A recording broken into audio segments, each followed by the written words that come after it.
Are you worried about getting treated for anxiety when that might not even be the problem? Maybe you're thinking that you have ADHD and anxiety, or that ADHD is actually at the heart of it all. In this video, I'm going to share 5 clues to help you understand the difference of whether maybe you have ADHD, anxiety, or both.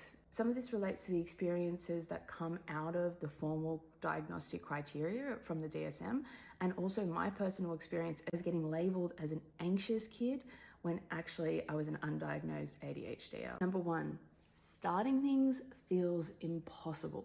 Okay, so with anxiety, starting things can still be hard. It can come from perfectionism and worry of, what if I don't do this right? What if I don't get a good mark? What if this, what if? With ADHD, it's like, I really want to get this done.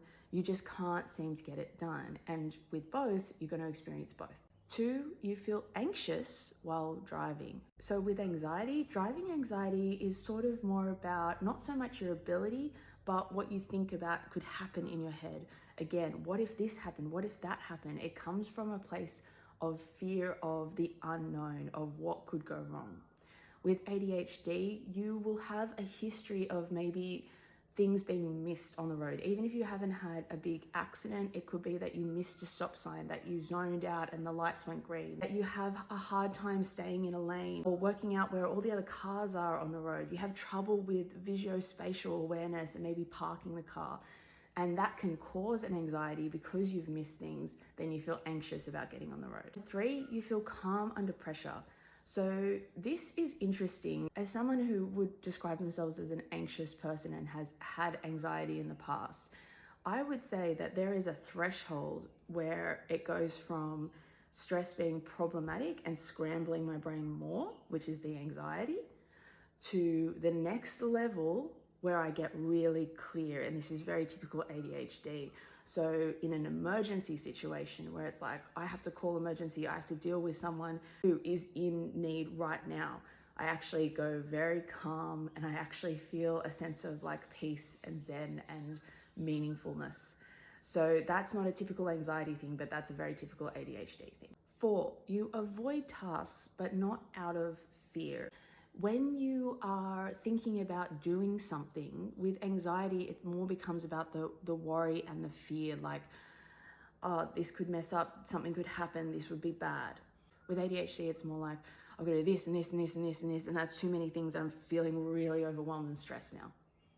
5, your brain is noisy when you're not worried. With anxiety, our brain can sort of become a little bit like an ADHD's brain, because it can be sort of racing thoughts and thinking things through and worrying about things and what if this happens and blah, blah, blah, blah.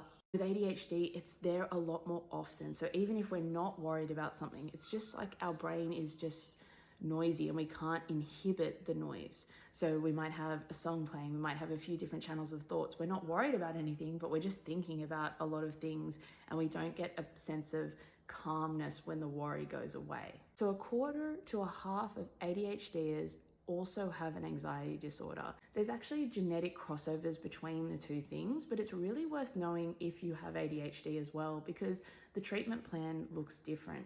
And if you treat the ADHD, sometimes the anxiety becomes a lot easier to manage as well. I, for one, have talked about how much better my driving anxiety has gotten being on medication. And I'm really hoping for people who watch this, who think they might have ADHD as well, that you're able to get the treatment that you really need if that's the case. So best of luck, and thanks for watching.